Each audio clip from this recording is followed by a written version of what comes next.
이합 주에는 제가 그런 말씀드렸죠. 예수님께서 성탄절이 뭐냐면 정말 사랑절이다. 우리를 위해 정말 너무너무 사랑해서 주님 오셨다라고 했죠.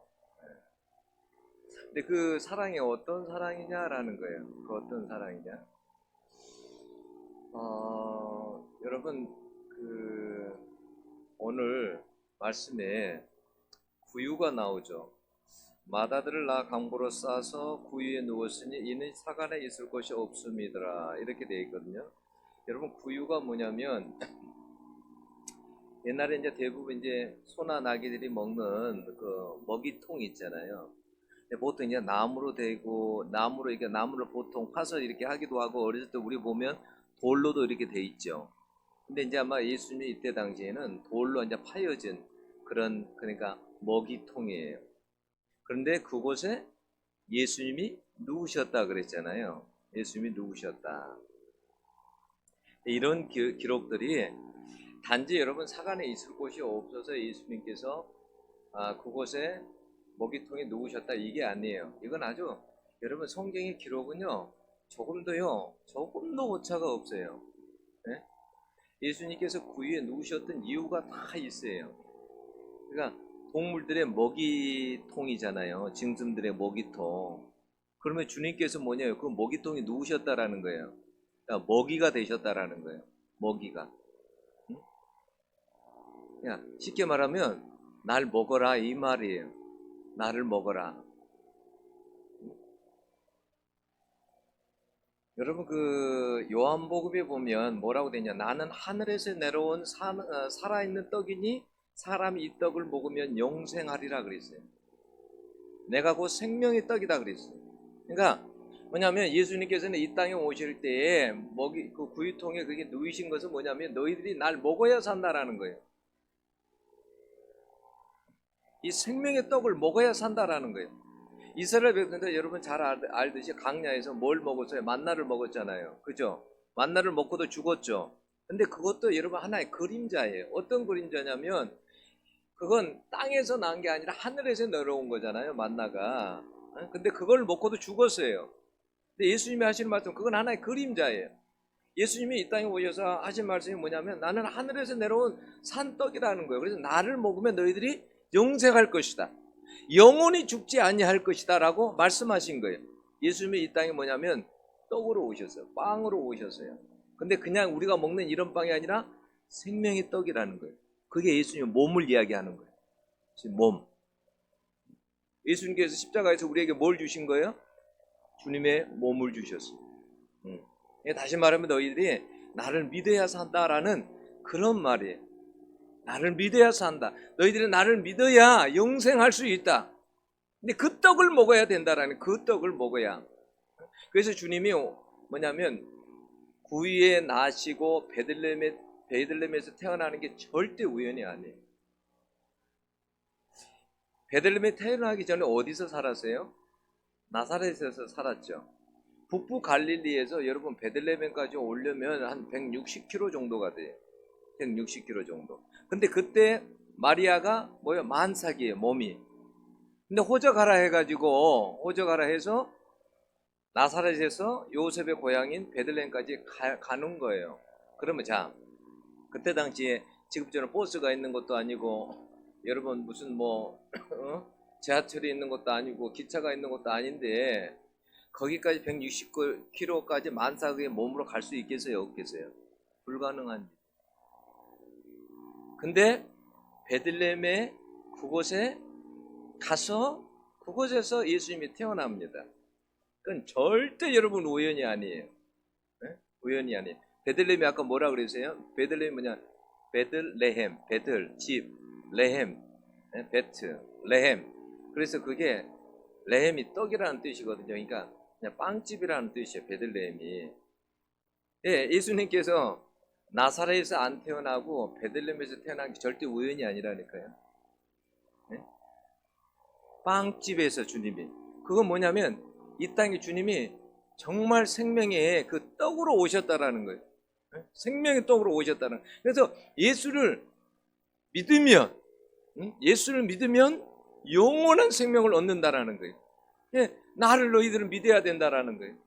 그러니까 이 성탄절에 제가 여러분들에게 줄 수 있는 메시지는 뭐냐면 예수님께서 이 땅에 생명을 떡으로 오셨다.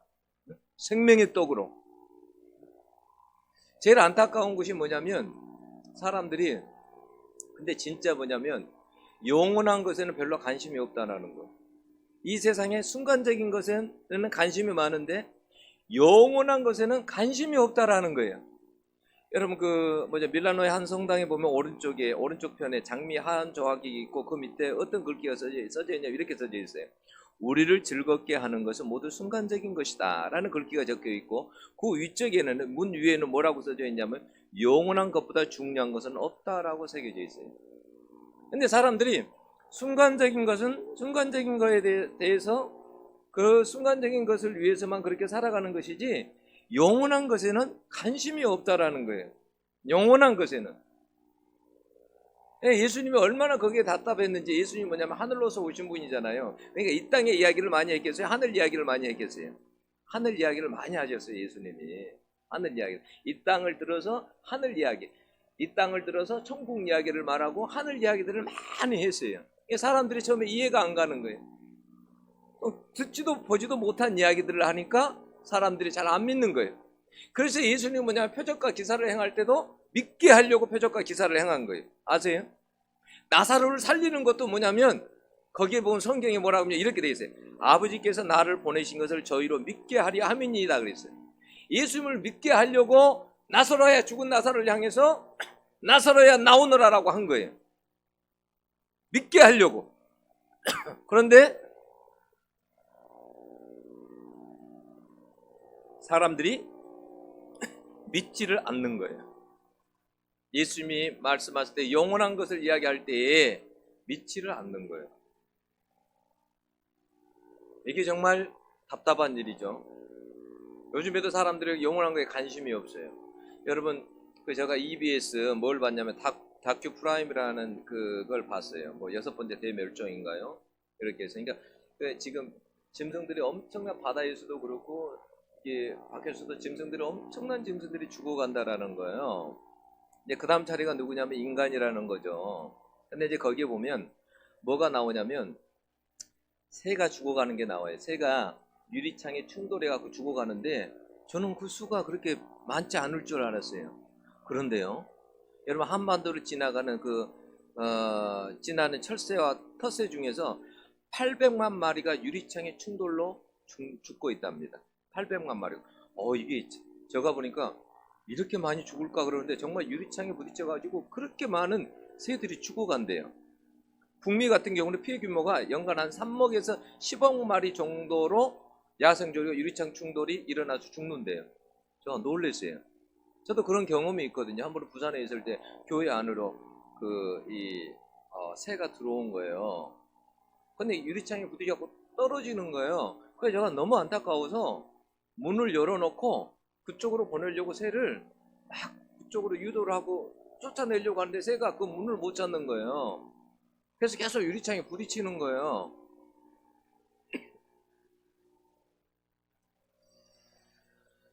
유리창이 그러니까 보이지 않아서 새들이 유리창에 충돌해가지고 불의에 그렇게 충돌해가지고 새들이 기절하고 또 그렇게 해서 부딪히고 해서 죽어가는 거예요. 그 많은 수가 죽어가는 거예요. 제가 보고 깜짝 놀랐어요. 저렇게 많이 죽나. 근데요, 저는 그걸 보면서요, 여러분 뭐냐면 이 땅에 사는 사람들이, 많은 사람들이 영원한 것이 보이지 않아서, 예수님이 보이지 않아서요, 영적으로 죽어가는 사람들이 얼마나 많은 줄 아세요? 여러분 세계 인구가 어느 정도 될 것 같아요?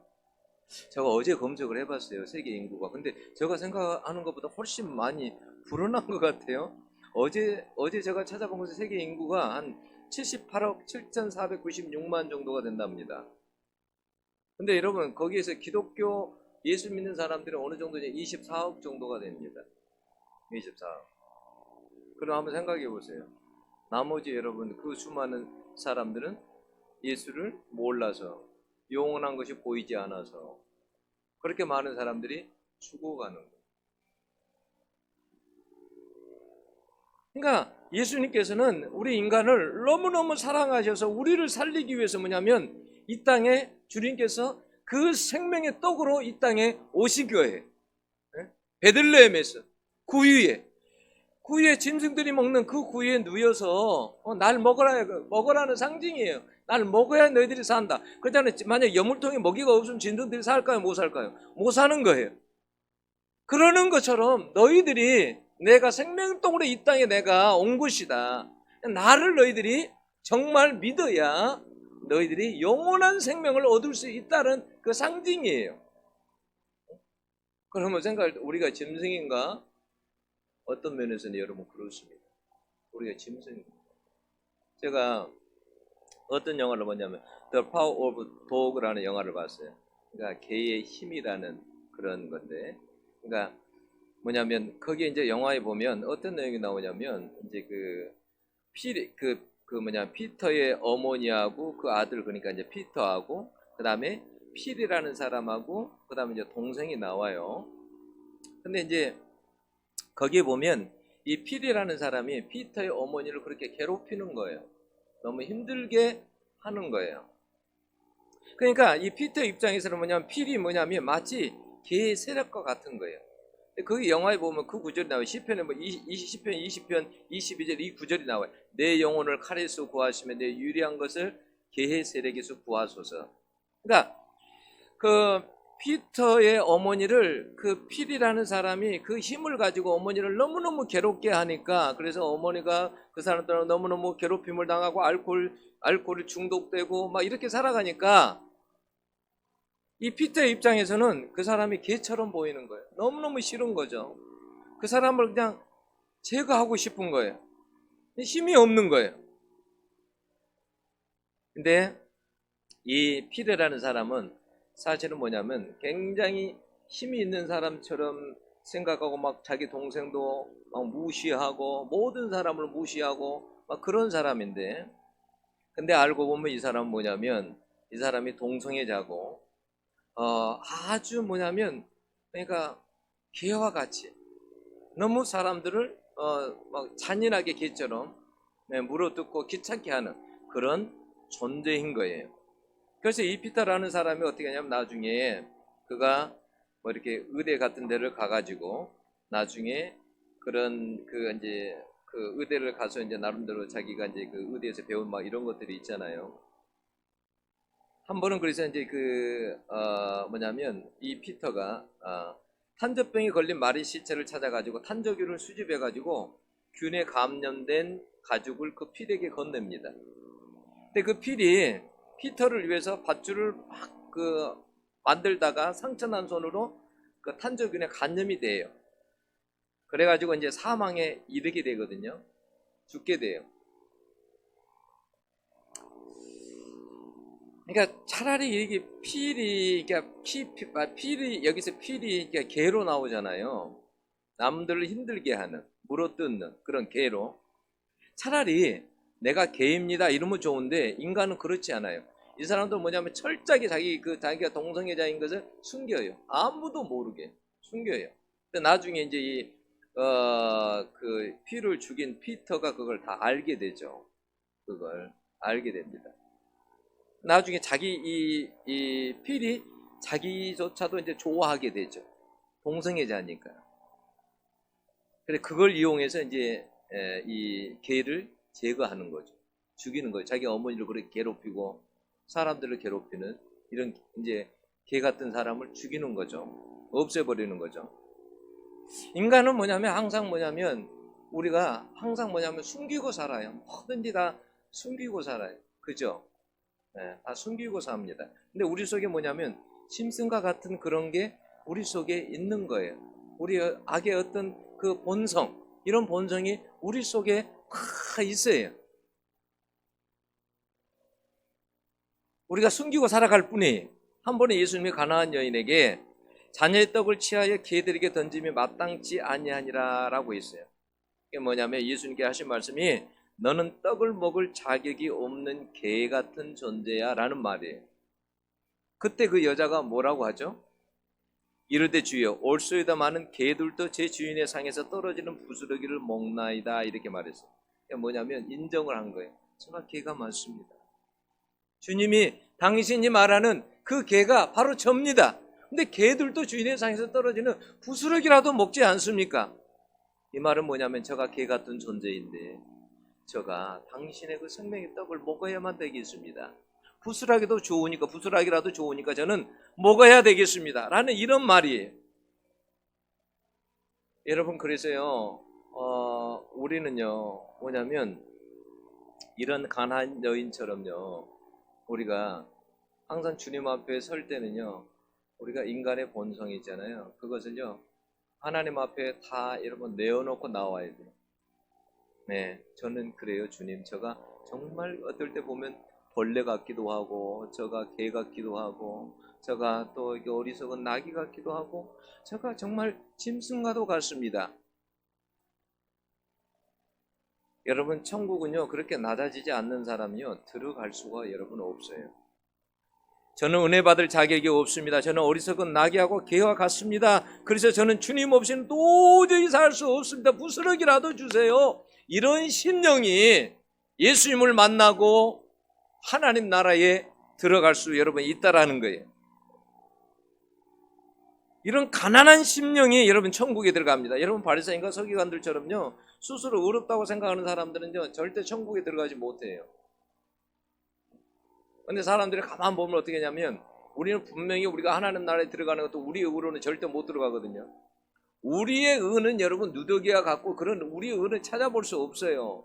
오늘 예수님의 의로 철저하게 하나님 나라에 들어가는 거지, 우리 의로 들어가는 게 아니에요. 예수님께서 구유에 오신 이유, 이걸 여러분 아셔야 돼요. 구유에 오신 이유, 그건 단지 예수님께서 너무 가난해서 구유에 오셨다, 이런 정도가 아니에요. 구유에 누이신 것은 날 먹으라는 거예요. 생명의 떡으로 온 나를 너희들이 먹어야, 믿어야 영생을 얻을 수 있다라는 거예요. 그러니까 이 땅에 예수님께서 오신 것은 뭐냐면 우리에게 생명을 주시려고 우리에게 오신 거예요. 이것을 알고 오늘 성탄절날 우리가 주님께 정말 감사하고, 우리에게 영원한 생명을 주신 우리 주님께 감사하고 경배할 수 있어야 될 줄로 여러분 믿습니다. 그래서 오늘 성탄절도 여러분 정말 주님께서 날 살리기 위해서 생명의 떡으로, 이 생명의 떡으로 이 땅에 오셨다. 이것을 먹어야 생명을 얻을 수 있다. 그래서 예수님께서 마지막 돌아가시기 전에도 어떻게 해요? 이건 내 몸이다라고 제자들에게 주시죠. 네. 그래서 예수님이 십자가에 죽으신 거잖아요. 우리가 몸을 주신 거잖아요. 우리는 생명의 떡을 먹은 사람들이, 영원한 생명을 소유한 사람들이 오늘도 하나님 앞에 정말 감사하고 경배할 수 있는 여러분들이 될 수 있기를 축원합니다. 기도하겠습니다. 하나님 아버지,